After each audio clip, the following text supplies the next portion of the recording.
Welcome back, everybody. Today we're going deep on Jesse Lauriston Livermore, Ah, Jesse one Livermore. of the most legendary What a great. dock traders of the Yeah, early 20th century. absolutely. We're going based on his autobiography, Reminiscences of a Stock Operator. A great book. And we're going to uncover how Livermore went from a 14-year-old 14 years old. fascinated by numbers to the infamous boy plunger of Wall Street. The boy plunger, that's right.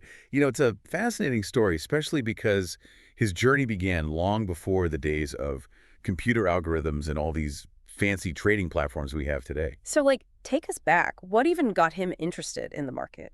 Well, what's interesting is that Livermore wasn't initially drawn to stocks for the money. It was really the numbers themselves. He was captivated by them. He saw them as like a puzzle, you know, almost like code waiting to be cracked. Right, and he had this incredible memory for figures, didn't he? Absolutely. He could remember prices and trends with like remarkable accuracy. And this allowed him to spot patterns that others just completely missed. And that was the foundation of his skill in reading the tape, which we've talked about before, but essentially understanding the market's mood and direction just by observing the flow of stock prices. I've heard that term reading the tape before, but I think it would be helpful if you could explain it a little bit more for our listeners who might not be familiar. Yeah, so imagine this. You've got this constant stream of numbers, right? Right. And they represent stock prices. And they're just scrolling across the screen like a ticker tape. And by carefully observing the speed, the volume, the patterns of these price changes, Yeah. Livermore could kind of anticipate market movements. He likened it to like reading the emotions of a crowd. So he was like a human algorithm, basically. Yes, exactly. Processing data in real time. It's amazing. It's pretty incredible. So where did he first put these skills to the test? Well, he started in these things called bucket shops, Bucket shops. which were basically like off-exchange gambling dens. Yeah. You know, people would bet on stock price fluctuations. Oh, And these were much less regulated than the official stock exchanges. I see. And he was successful even then, right? That's where the whole boy plunger thing came from. Exactly. He was making more money in the bucket shops than at his regular job, Wow. which he eventually just quit to trade full-time. Can you imagine the guts it took for like a teenager to make that leap? That's pretty wild. Yeah. Were there any early lessons that he learned during those bucket shop days? One of the most important was the danger of just relying on hunches or tips. He really developed a system based on the arithmetic of trading, Okay. focusing on probabilities and risk management Smart. rather than chasing the next hot stock tip. So even in those early days, he was thinking very strategically. Absolutely. And it paid off. Mm-hmm. But his success, you know, it also drew unwanted attention. Oh, how so? As his wins grew, the bucket shops started increasing his margins, and they even created like obstacles to make it harder for him to profit. They're basically trying to protect themselves from this, you know, teenage prodigy who was cleaning them out. Yeah, so they're changing the rules on him as he's going? Exactly, exactly. Wow. And there's this famous story about the Cosmopolitan, Cosmopolitan. the biggest bucket shop in New England. They tried to cheat him on a sugar trade by forcing him to put up an unusually high margin. That's not very nice. No, not at all. And Livermore, even at his young age, was incredibly intuitive. He sensed something was off and decided to just close his sugar trade before the price could be fully announced. Wow. And it turns out his instincts were right. The Cosmopolitan was manipulating the price. Oh, And man. if he had waited a moment longer, he would have lost everything. That's crazy. That's a close call. Sounds like something straight out of a movie. But eventually he did move on from the bucket shops to, the more legitimate world of Wall Street, right? Yeah. He did, but that transition came with its own set of challenges. Like what? Well, trading at legitimate brokerages was a different game. He encountered concepts like margin calls, Margin calls. where you have to put up more money if your bets go against you, or you risk having your position liquidated. That sounds stressful. Yeah, it's a lot of pressure. And Livermore quickly realized that his bucket shop success didn't guarantee smooth sailing on Wall Street. So what did he learn during this period? He discovered the importance of patience. There's a story about a time when he shorted Union Pacific stock, Okay. based purely on instinct while he was on vacation in Atlantic City. And he ignored his friend's warnings and ended up losing, well, a significant sum of money. It was a painful lesson in trusting his convictions, his gut feeling. Wow. But more importantly, waiting for the right moment to actually act. It's interesting how this theme of patience keeps coming up. It really does. It's a recurring lesson throughout Livermore's journey. He learned to sit tight and wait for the market to come to him rather than chasing every single opportunity. So it's not just about being right. It's about having the discipline to wait for the right time to strike. It sounds like he was starting to transition from a reactive trader to a more strategic one. Exactly. And this is where he began to develop what some might call his market wizardry. He realized that understanding the psychology of the market was just as important as analyzing the numbers. Okay, so break that down for me. What did he mean by the psychology of the market? He believed that markets were driven by human emotions, Mm, fear, greed, hope, all influencing how people buy and sell. right. And he understood that understanding those emotions, those collective swings in sentiment, was key to anticipating market movements. Interesting. So it's about reading the crowd, not just the numbers, which, I mean, it sounds fascinating. It is, and this is where he has this encounter with this experienced trader Okay. named Old Mr. Partridge, Mr. Partridge. who taught him the importance of identifying the major trends of the market, like the bigger picture. Instead of getting caught up in all the day-to-day fluctuations. Exactly. He was learning to tune out the noise and focus on the signal. Interesting. And he even, he developed this strong opinion against relying on tips. Oh, right. He believed that relying on someone else's judgment prevented you from developing your own understanding of the market. Interesting. So it was about self-reliance. Yeah. Honing your own ability to read the market's mood and anticipate its moves. It's incredible to think that these principles were being formed in the early 1900s. I know, right? And still hold relevance today. Absolutely. It's crazy. And this philosophy carried him through the turbulent years of the early 20th century, a time of booms, panics, and everything in between. Oh, yeah, for sure. And you can imagine the stories that came out of those times. I mean, give me like a taste. Okay, so picture this. It's 1901. The market is just booming. Everyone is making money. Speculation is running rampant. Okay. Livermore is riding this wave. Uh-huh. And then Yeah. almost loses everything by overtrading Hmm. after a series of losses. Oh, no. So even the boy plunger wasn't immune to the allure of easy money and the pitfalls of overconfidence. Nobody is. It's a valuable lesson for anyone involved in the markets. It is. So what happened next? Well, he learned from his mistakes, of course, and continued to refine his approach. There's this incredible story about how he outsmarted the Chicago wheat traders. He needed to drive the price of corn down to cover a large position that he held. Oh. So he used this tactic called bear bait. Bear bait. What's that? Okay, so he's selling oats short to create this downward pressure on prices. Essentially, he was manipulating the market by exploiting the fear and uncertainty of other traders. He knew that a sudden drop in oat prices would scare traders, especially those holding corn, because oats and corn were often traded together. Okay. So when the price of oats plummeted, corn traders just panicked, started selling their corn, driving the price down, and that allowed Livermore to buy back his position at a much lower price. That's brilliant, but also very risky. It sounds like he was starting to develop a much deeper understanding of how to influence the market. It was a turning point in his evolution as a trader. He wasn't just reacting to the market anymore. Right. He was actively shaping it. That's amazing. But before we dive even deeper into that whole world of market manipulation, I think we should pause here and pick up the story in part 2 of this deep dive. So we've seen how Livermore transitioned from this, numbers-focused kid to a savvy trader, someone who not only read the market, but also, to some extent, influence it. Right. And that brings us to, I guess, a somewhat controversial aspect of his career, market manipulation. Yes, and it's important to remember the context of the time.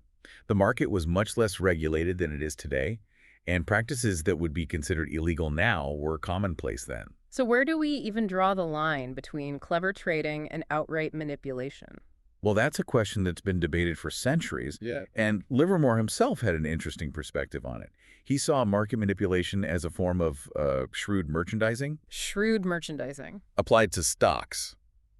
In his view, it wasn't necessarily about deceit, but about understanding and exploiting the psychology of the market. So less about creating something out of nothing and more about strategically presenting what's already there, like highlighting the value of an undervalued asset. Exactly. And he talked about how the market was evolving, moving away from the blatant manipulation of his early bucket shop days towards a more complex and nuanced game. So the Wild West of finance was starting to become a bit more civilized, but there were still plenty of gray areas. Oh, absolutely.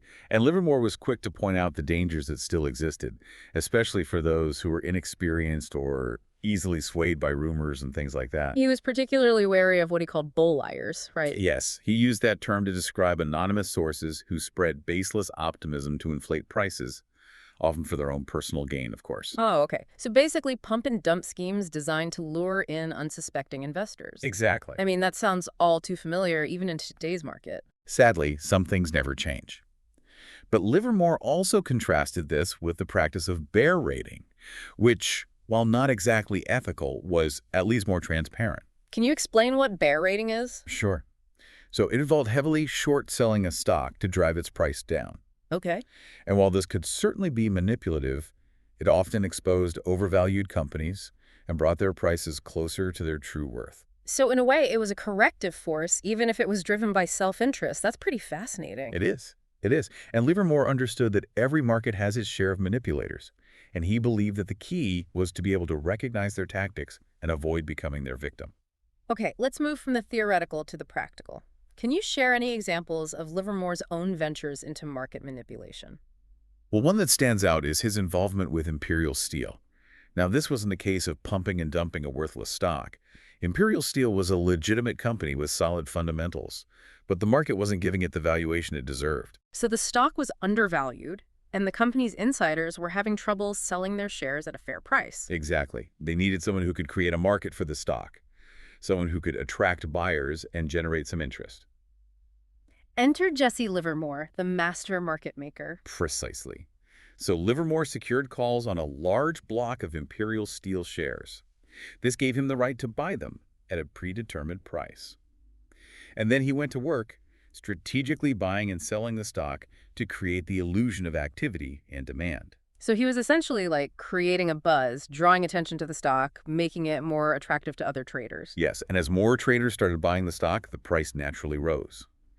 Livermore was then able to sell his shares at a profit, both for himself and for the company's insiders. So everyone benefited, the company got a higher valuation, the insiders were able to cash out, and Livermore made a tidy profit. Sounds like a win-win-win situation.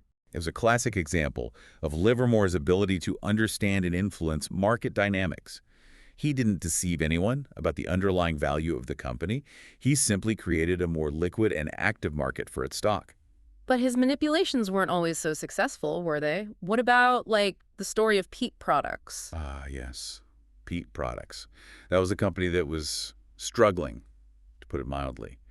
And Livermore was brought in to help support the stock price. But he knew it was a losing battle. So he was essentially tasked with propping up a sinking ship. Pretty much, yeah.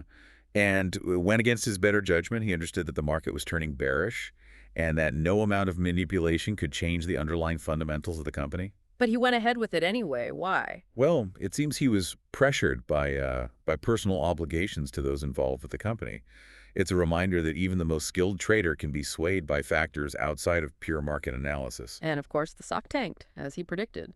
Yes, it was a costly lesson for Livermore and for those who followed his lead. It reinforced the idea that even the most skilled manipulator can't fight the tide of the market forever. So what can we, the modern-day learners, take away from all of this? Are these just entertaining stories from a bygone era, or are there actual lessons to be learned? I believe there are valuable insights to be gleaned from Livermore's experiences, even in today's vastly different market environment. What kind of insights? Well, for one, Livermore believed that no one, not even himself, could consistently beat the market. He emphasized the importance of learning to read the market's behavior and, more importantly, your own psychology. So it's about self-awareness, recognizing your own biases and emotional responses to market fluctuations. Exactly. He cautioned against blindly following tips, urged skepticism towards, anonymous bullish statements, and stressed the importance of being prepared for unexpected events. That sounds like sound advice, not just for trading, but for life in general. I agree. And here's a thought-provoking question. Even in today's world of sophisticated algorithms and high-frequency trading, does Livermore's emphasis on the human element of the market still hold true? That's a great question. It seems that while the tools have changed, the underlying drivers of the market, fear, greed, hope, despair, remain the same. Precisely. And that's why, even a century later, Jesse Livermore's story continues to fascinate and inform. It's a reminder that the market is a powerful force, both exhilarating and dangerous, and that success depends not just on skill, but on understanding the human element at play. On that note, let's shift our focus to the man behind the legend. What can you tell us about Livermore's personal life, his values, his motivations? Let's explore this further in the final part of our deep dive. We've explored Jesse Livermore's incredible journey, from numbers-obsessed kid to a master manipulator of markets, but what about the man behind the legend? Like, who was Jesse Livermore? It's fascinating to consider the personal side of someone like Livermore, beyond the trades and the wins and losses. Yeah, was he just this, cold, calculating machine? Or was there more to him?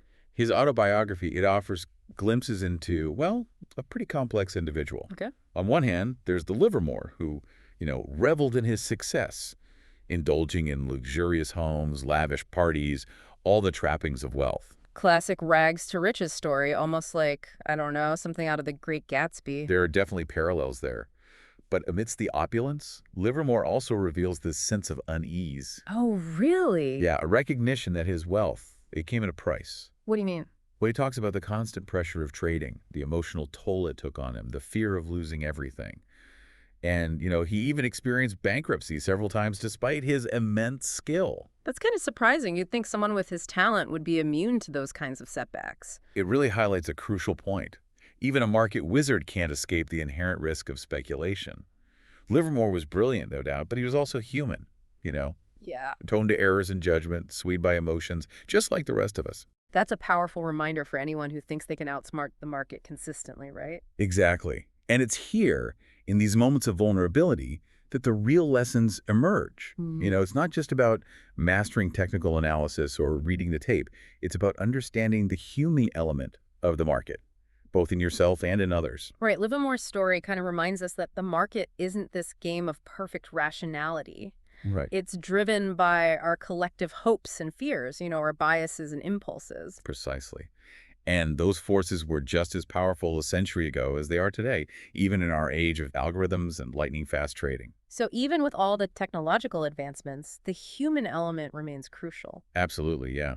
Livermore's insights into crowd psychology, into the patterns of behavior that drive markets, they're timeless. They offer a window into the enduring dynamics of speculation, that interplay of fear and greed that has shaped markets for centuries.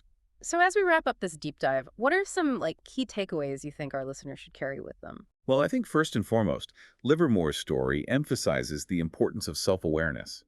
He was constantly analyzing his strengths and weaknesses, striving to understand how his emotions influenced his trading decisions. It's like he treated his own psychology as another market to be studied and mastered. That's a great way to put it. And this is something we can all benefit from. Take the time to understand your own biases, your emotional triggers, your reactions to market fluctuations. The better you know yourself, the better equipped you'll be to navigate the psychological pitfalls of trading. So it's not just about being smart, it's about being emotionally intelligent. Exactly, yeah. Secondly, I think Livermore's story highlights the importance of adaptability. The market is constantly evolving, and those who cling rigidly to old methods are likely to get left behind. It's like the market is a living, breathing entity, constantly changing, throwing curveballs. And Livermore was a master of adaptation.